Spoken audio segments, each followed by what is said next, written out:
You really need to take stock of how you're reacting to the noise. Your brain is an amazing little thing, and it loves to get in a groove. But you can also kick it out of that groove if you just give it a moment. Don't obsess on it. Even if it's for a moment, like I said, I wasn't living there. I didn't have panic attacks. I wasn't feeling anything like that. I was just mad that it wasn't quiet like it used to be.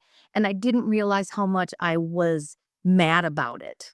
I mean, just mad that that noise was there, as if somehow I'd been singled out and like, "Oh, yeah, you're gonna have to put up with this now." I didn't realize how much I was honing in on that, and I needed to stop it. I needed to stop doing negative language and instead just treat it more like a frenemy. I know it's there, I don't like it, but that's okay. We're gonna move on.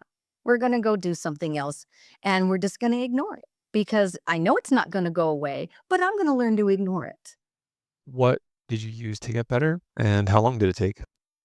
When I came in and first talked to Dr. Brienne, she said I was probably at a level two because the night was bothersome. Let's explain those levels for those who aren't Oh, familiar. So, we're describing the 4 stages of habituation. Stage 1 being the most intense, the most acute. Often, the fight or flight system is on for lots of the day. But the goal here is to bring tinnitus down over time and to eventually get to stage 4 of the habituation, it's called. We can put that graphic on the screen right now as well that walks us through what are the symptoms and experiences during each of the stages. It often takes weeks to months to progress through the stages, but that's the goal with tinnitus treatment. Okay, so Dr. Brienne and you decided that you're at a stage 2. So, two what did you borderline three is what she said. Two borderline three because I'd had so many years of habituation, but I needed to really undo a lot of negative thoughts I had about it. And she definitely said I needed to start wearing maskers. And that and what are those and how my little maskers right here, which is I still have to wear for 1.5 more months. Just to kind of since I'm at stage 4 now, it's just to keep me there, lock me in there, and going forward. The maskers, I was shocked. I really wasn't quite sure what to make of them when I got them, and I thought, "Wow, I'm gonna have hearing aids in. This is gonna be weird." It was not. They're incredibly lightweight. I never noticed them in. They are so comfortable. And we worked with what noise worked best for me. Mine was the one that's usually used for musicians and singers because I also do singing on the side. I love that one. That was dead on perfect for me. what And did it do for you when you were listening to it oh, during your day? Were you actively listening to it? Was it in the background? And how did that help you during the daytime?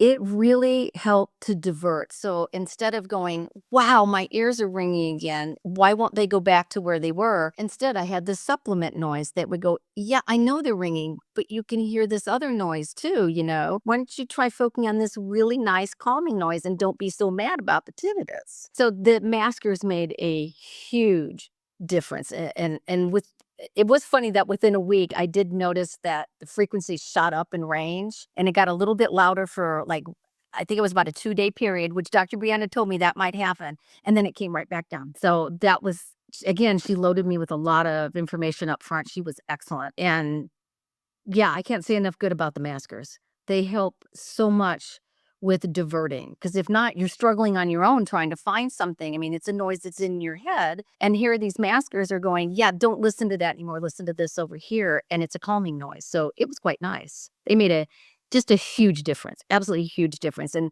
I noticed it within a week of wearing them. What did you notice exactly?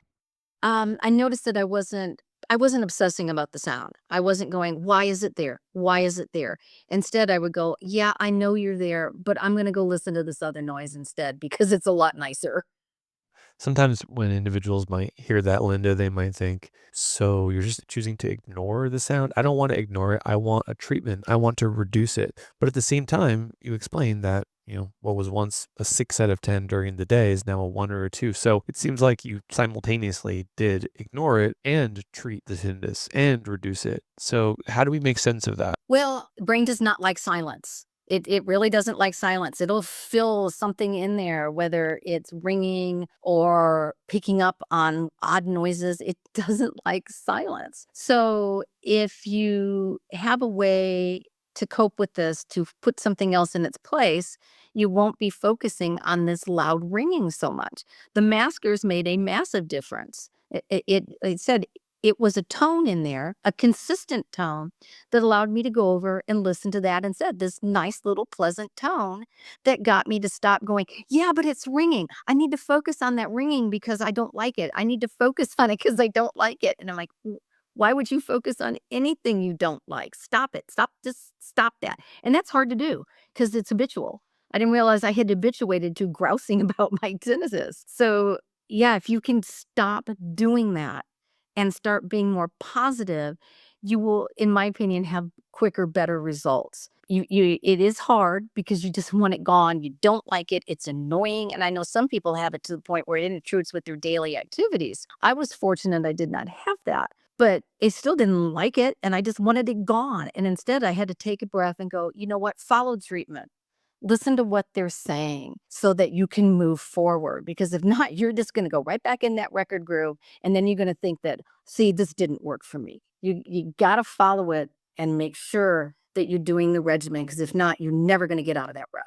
Linda, any final words here as you're wrapping up and you've shared a story of resilience and finding the right specialist to get a very niche treatment for bringing in the ears?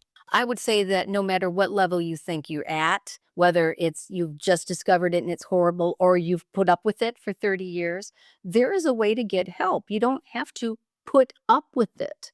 You can find things that can be seriously helping. I can ignore my tinnitus so much better than I did 20 years ago. I feel like I've not only met my goal, but I've surpassed it. When I came in, I said, I just wanted to be back where I was, a year and a half ago. I'm way past that. I did not realize how much I had just not been progressing, that it had been creeping into my life and just kind of wreaking havoc. And now I'm like, wow, why didn't I do this sooner? And there's so much here at Treble Health to help. There's coaching sessions. There's a breadth of online videos that you can watch. There's all sorts of things that you can go in and say, wow, that pertains to me. It is not a one blanket fits all. It is like, no, this is you. We hear your story and we want to help you on your journey.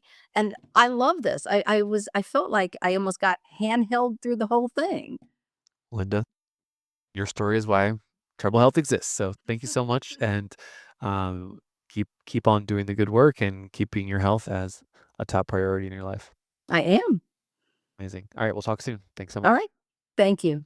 If you follow Treble Health and get value from these videos, I would highly recommend that you watch the full video from this clip right here, or subscribe to this clip's channel. Every little bit counts, and your support means the world to me. This is Dr. Ben Thompson with Treble Health.